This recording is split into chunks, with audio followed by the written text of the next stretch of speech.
Imagine a summer day so hot, it's more than just uncomfortable. It's a relentless, suffocating blanket of warmth that stretches on for days. That's a heat wave. It's typically defined as 5 consecutive days of abnormally high temperatures. These are measured against what's normal for a specific region and season.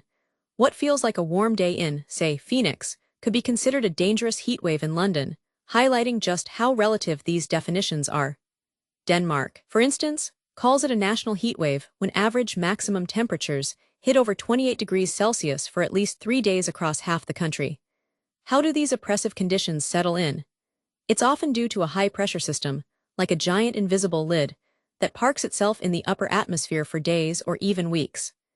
This system traps heat near the Earth's surface, preventing clouds from forming and allowing solar radiation to bake the ground. We call these heat domes. They're predictable, which means authorities can issue warnings, but their impact can be devastating. The consequences for human health are stark. Extreme heat overwhelms the body's natural cooling system, leading to a spectrum of heat-related illnesses, from cramps and exhaustion to life-threatening heat stroke. Vulnerable populations, like the elderly, children, or those with chronic conditions, face amplified risks. Consider the 2003 European heatwave, which claimed over 70,000 lives. Or the 2,000 people who died in Karachi, Pakistan, in 2015. These numbers, disturbing as they are, often underreport the true toll, as heat-related deaths are frequently misdiagnosed or attributed to underlying conditions. Now, layer this general warming onto our cities, and you get what scientists call the urban heat island effect. Cities become significantly warmer than surrounding rural areas, often by several degrees, especially at night. Why? Think about all that concrete and asphalt. These are dark surfaces that absorb solar radiation all day long. Buildings are tightly packed, reducing ventilation and trapping heat. Plus, the sheer lack of greenery means less natural cooling from evaporation. Even the waste heat from air conditioning units in countless buildings contributes to this sweltering phenomenon. Climate change doesn't cause urban heat islands, but it's a powerful amplifier. As global temperatures rise, heat waves become more frequent and intense, directly worsening the urban heat island effect. It's a dangerous feedback loop. Hotter cities demand more air conditioning.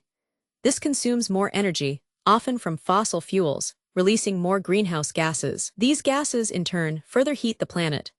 This cycle traps us in a hotter, more expensive reality, with economic outputs shrinking as labor productivity declines due to the extreme conditions. As temperatures climb and droughts intensify, a different kind of disaster ignites: wildfires. These uncontrolled blazes, whether started by lightning or human activity, are now more frequent and severe. Climate change creates ideal conditions.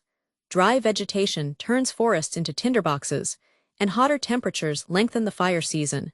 We saw this starkly in the 2023 Canadian wildfires. They burned an area more than twice that of any year since 1983, blanketing even the U.S. eastern seaboard in a thick haze. The 2025 season is also seeing unprecedented early activity, forcing tens of thousands from their homes. The danger from wildfires extends far beyond the flames. Smoke, a cocktail of carbon dioxide, water vapor, and fine particulate matter, travels hundreds, even thousands of miles.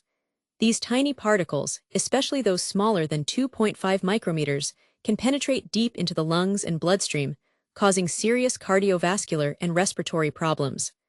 Asthma exacerbation is a common effect, and studies have even found increased levels of heavy metals like lead and zinc in the ash and air after fires. The carbon released from these massive blazes further contributes to greenhouse gas concentrations, creating yet another climate feedback loop. But there are ways to fight back and build more resilient communities. For urban heat islands, strategies include planting more trees. They provide shade and cooling through evapotranspiration. Cool roofs, painted white or covered with reflective coatings, bounce sunlight away, significantly lowering building temperatures. Green infrastructure like vegetated roofs and permeable pavements also help. Some cities are even appointing chief heat officers to coordinate these efforts. For wildfires, prevention techniques like controlled burns and smart land management are vital. We're seeing innovations in early detection too, from local sensor networks to AI-powered satellite monitoring, allowing for faster response and mitigation. It's a complex challenge, but by understanding these interconnected threats and implementing smart strategies, we can build a cooler, safer future.